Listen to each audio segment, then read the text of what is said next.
E aí então, gente boa, a pergunta que eu tenho para você agora, nesse instante, neste momento, é até onde Jesus vai na sua vida? Até onde? Parece uma pergunta tola, não? É a mais crucial de todas as questões. Para você, que diz que é discípulo de Jesus, que briga por doutrina da salvação, quem está salvo, quem está perdido. Mas e daí? Se o Evangelho não tem espaço nenhum na tua vida, se Jesus para você é um tema de debate, Evangelho para você é questão, é tema para discussão, é ideologia, é guerra de denominação, você já pensou? Jesus reduzido a isso, a opiniões. Esse Cristo está morto. Esse Jesus é uma falácia. Mas é o Cristo que você diz que defende o nome. Ele está pedindo que você pare de defendê-lo, para você blasfemar menos contra ele e atrapalhar menos a causa do Evangelho na terra. Mas a pergunta é essa: até onde Jesus pode ir na sua vida?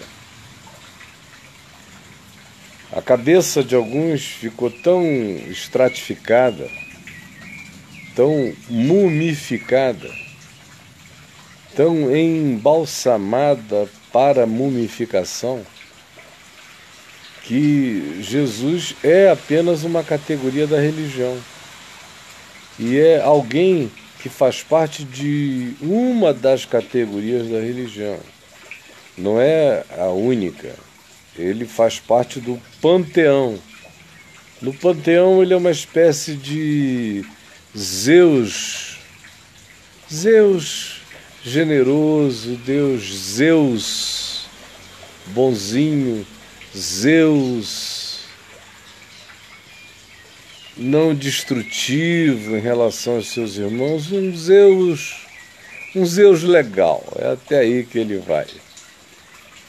Está ali, pau a pau com Moisés, com Abraão, com Elias, com Davi, com essa moçada toda.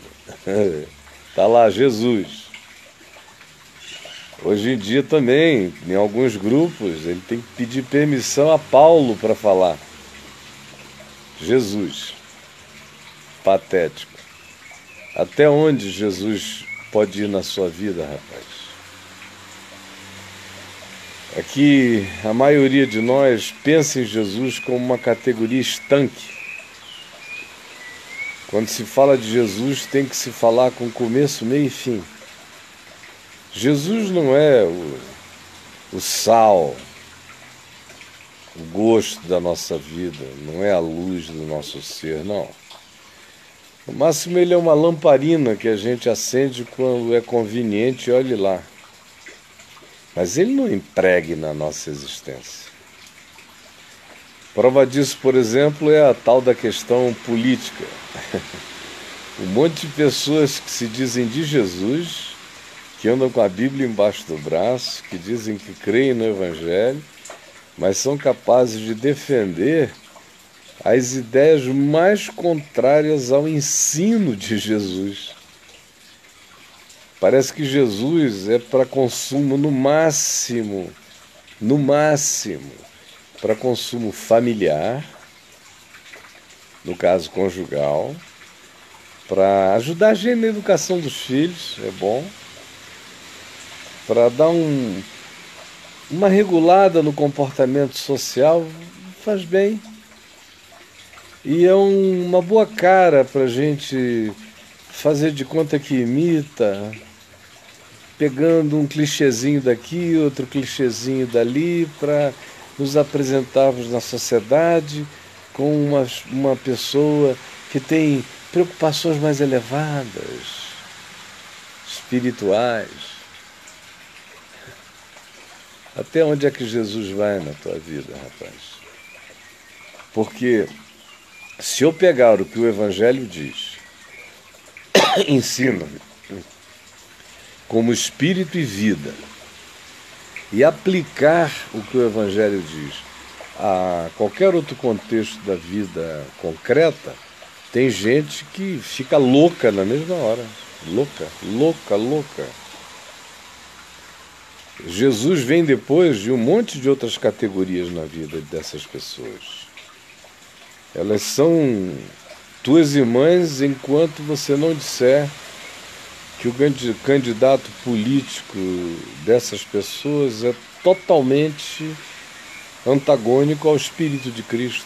Jesus manda amar e o cara manda odiar. Jesus manda juntar, ele manda separar. Jesus manda perdoar, ele manda ser implacável. Jesus manda derrubar muros, ele manda construir muros. Jesus diz que nele não existe diferença nem de sexo, de homem, de mulher, nem de raça, nem divisão social. Nada disso tem significado, tudo tem que ir perdendo a importância, portanto, as leituras ideológicas já ficam todas relativizadas diante do dogma e da ideologia única de Jesus, que é amor, de onde decorre verdade, justiça e fidelidade e equidade. Essa é a ideologia do reino. O que não for assim não é de Jesus, mas vocês pensam que se o cara que não é assim frequentar uma igreja, fizer o sinal da cruz ou se ajoelhar em algum lugar e disser, como Eduardo Cunha, o nome de Jesus, ele já passa a ser o candidato de Deus. Porque o Evangelho não viajou na vida de vocês. O Evangelho está circunscrito a um limite muito pequeno. A maioria dos que eu conheço hoje em dia são discípulos dos seus caprichos políticos, ideológicos, filosóficos ou religiosos doutrinários, infinitamente mais do que qualquer coisa vinculada a Jesus. Não tem nada a ver com Cristo. E a prova disso é que quando você pega o Evangelho, o espírito do que Jesus ensinou, e aplica, como Jesus aplicou a Herodes, como Jesus aplicou ao cotidiano, quando ele falava de como lidar com o perverso, ele estava falando a começar do Império Romano, que era o grande perverso da época, a todos os demais perversos, incluindo os da religião, os do cotidiano. Quando Jesus se referia a que entre nós o espírito da governança não seria como o espírito dos governadores dos povos, que oprimem, dividem os povos e os grupos em categorias sociais, privilegiam uns, esmagam outros, protegem os seus queridinhos e fazem banimento dos que pensam diferente. Quando Jesus disse isso, ele estava dizendo o que ele disse: olha, com vocês não pode ser assim. Vocês não podem escolher gente assim. Não faz parte do meu espírito. Não faz. Gente que fica querendo trazer fogo do céu para consumir os diferentes, os hereges, os estranhos, os contrários. Jesus diz: vocês não são do meu espírito. E era João quem queria fazer isso. Até onde Jesus pode ir na sua vida? Seja honesto. Admita que ele não tem permissão para entrar em nada praticamente na sua vida. Você entra em Jesus porque você associou Jesus à religião. Então, frequentando uma casinha dessas, um desses sanitários religiosos, você acha que tem alguma coisa a ver com Jesus, mas você é candidato a ouvir Jesus dizer: eu nunca te conheci. E você vai dizer: mas tu comeste na minha casa, tomei da tua ceia, tu pregaste nas minhas ruas, frequentei os lugares de ensino a teu respeito, mas ele te dirá explicitamente: eu não sei quem você é. Eu não vi implicação do Evangelho na tua vida. Você tentou me transformar num ídolo, tentou me colocar no nicho religioso, tentou fazer de mim um objeto de adoração sem nenhuma consequência na sua existência. Você elegeu o que você achou que podia ter a ver comigo apenas para não fazer a minha vontade essencial. Você coou os mosquitos só para ter a liberdade de engolir camelos todo dia. O que você pensa que você tem comigo? Hein? Me responda. Me responda. Ah, gente, eu fico desolado quando eu vejo que no meio desses que se dizem discípulos de Jesus, ou como vocês se chamam de crentes, são pouquíssimos, é rarefeito o número real daqueles para quem Jesus pode ter a liberdade de se miscuir em todas as dimensões da vida, de se meter em tudo, de ser o Senhor de tudo. A prova disso é o que está acontecendo aqui em nosso meio, por exemplo, nesse processo do impeachment da Dilma. Em nome de Jesus, tinha gente querendo ir para a rua matar. E em nome de Jesus, tinha gente chamando aquilo de golpe. Tudo em nome de Jesus. E cada um fazendo a sua vontade política apenas. Cada um apenas cultuando os seus próprios objetos de culto político.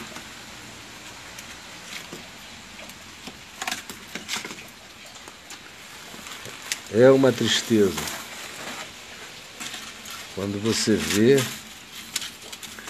que o Evangelho foi transformado num apêndice da religião e que a maioria das pessoas não consegue fazer a diferença. Ainda ficam zangados com você quando você explica com a maior simplicidade infantil do mundo como o Evangelho ou incide sobre o todo da nossa vida, ou não tem Evangelho em nós. Não tem, não dá para dizer: eu vou pegar o braço manso e humilde de Jesus, e é só até aí que eu vou. Mas não fale nas outras escolhas da minha vida, porque senão você é meu inimigo. Claro, num ambiente onde só tem religião e onde Jesus é uma deformação, como poderá haver evangelho impregnando todo da vida dos chamados crentes? Não haverá. O próprio Cristo anunciado é um ente mutilado. Não tem, o que sobrou de Jesus não dá nem para ele se candidatar à Paralimpíada da importância do pensamento na vida de vocês. O que sobrou de Jesus, do aleijão de Jesus, do esquartejamento de Jesus, o que sobrou dessa paraplegia de Jesus, conforme a religião fez, não dá nem mesmo para Jesus se candidatar à Paralimpíada da importância da vida na existência daqueles que dizem que são discípulos dele. Não dá. O Jesus da maioria de vocês é tetraplégico, é totalmente mutilado. Por isso é que é essa loucura toda à nossa volta, e por isso que a maioria dos discípulos são pessoas mentalmente reduzidas. A cabeça, como resultado, fica do tamanho de um caroço de noz. É um horror. É um horror. Ô, gente boa, cabe a você Se você quer se oferecer a Deus como um ente da subversão do reino de Deus, como um ente da revolução do Evangelho, cabe a você, na sua vida, deixar o Evangelho se esparramar, se impregnar, se capilarizar, se imiscuir em todas as dimensões da sua vida. Seu pensamento científico tem que ser pensamento a partir do espírito do Evangelho. Não tem nada a ver com catequese da religião, porque é burrice. Sua análise política do mundo, da sociedade, tem que ser a partir do olhar de Jesus, senão quem é você em relação a Jesus? Ou qual será o juízo do Evangelho sobre você, que se disse discípulo de Jesus e escolheu anticristos para seguir e para promover? Quem é você, rapaz? Se o Evangelho não tiver implicações sobre minhas decisões econômicas, sobre minhas escolhas de ganho e de como eu ganho, se o Evangelho não alterar profundamente os meios, não apenas indicando fins, mas se eu não entender que no Evangelho nenhum fim será justificado pelos meios que se usam, os fins jamais justificarão os meios no Evangelho. Se eu não entender que a ideologia de que os fins justificam os meios é nascida no ventre de Satanás, eu não sou discípulo de Jesus. Eu fico de quatro e o adoro no alto monte, adoro a Satanás. Transformo pedra em pães e pulo do pináculo do templo, porque os fins justificam os meios. Generalista, hein? Não. O Evangelho é generalista, tem que ser generalista. O Evangelho que não for generalista é seita. O Evangelho tem que ser tão generalista que ele tem implicação sobre o todo da tua vida, rapaz. Teve alguém que falou aí, generalista, hein? É generalista, ele é senhor de tudo. Se ele não for senhor de tudo na minha vida, ele não é senhor de nada na minha vida. Você quer que ele seja o quê? O senhor específico? Não, é o senhor geral, é o general. Generalista vem de general, é aquele que cobre tudo. E se não cobrir tudo, pula fora, rapaz. Pula fora, você está se enganando, bicho. É sério, está na hora de separar os meninos das crianças. É sério. E olha, quem não gostar do que eu diga, peça ao Senhor para antecipar a minha ida. Porque, meu amigo, enquanto eu estiver aqui, eu vou ser o perturbador de vocês. Eu vou ser a mosca que caiu na tua sopa. E na sopa de todos vocês enquanto eu estiver vivo. Não vou entregar minha alma à besta, à qual muitos de vocês já se curvaram. Meu fogo continua ardendo e crepitando, como ardia e crepitava quando eu tinha só 18 anos de idade. É o mesmo fogo, vocês entenderam? Quem não gosta, torça contra mim, porque enquanto eu estiver aqui, o fogo vai crepitar. Na minha alma, ele não apagará. Não apagará. Em nome de Jesus. Pense no que eu falei. Tem um monte de gente que não quer entender, eles tapam os ouvidos. Eles entendem, mas não querem entender, porque desmontaria a vida deles toda, destruiria os seus ídolos, os seus objetos de culto, os seus deuses humanos. Então, claro que sempre vão me odiar. Claro. Eu não estou aqui nem um pouco preocupado. Eu vou passar por cima, você entendeu?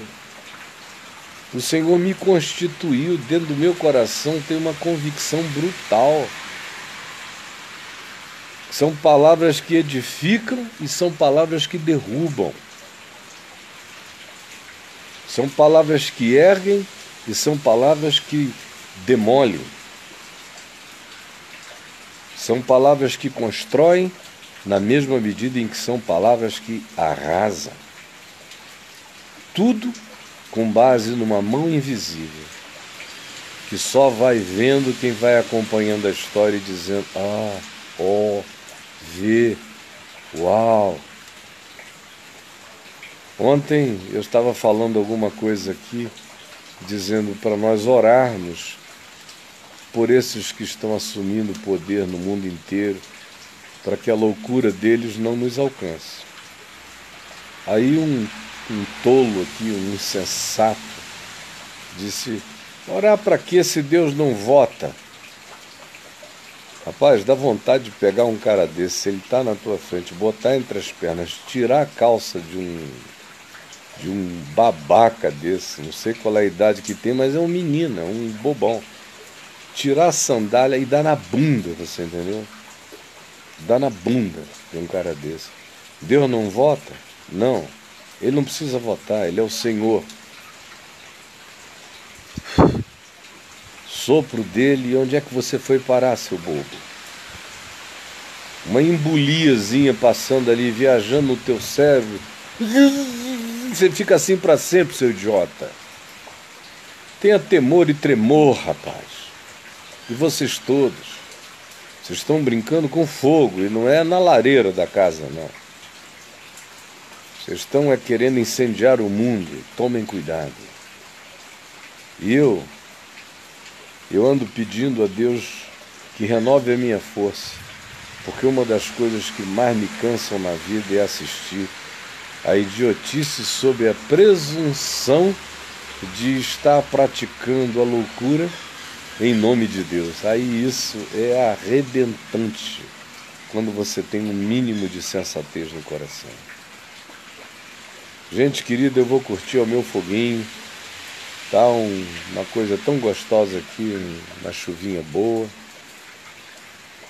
Oh, chuvinha gostosa caindo. E eu estou aqui no fundo do quintal, fiz meu foguinho. Estou quietinho aqui, pegando esse calor gostoso. Em nome do Senhor, aproveitando os fenômenos da criação. Porque eu não sei quanto tempo mais eu tenho na Terra. Mas quando a gente vive em paz, a Terra é muito gostosa. Muito gostosa. Um beijo para vocês. Tchau.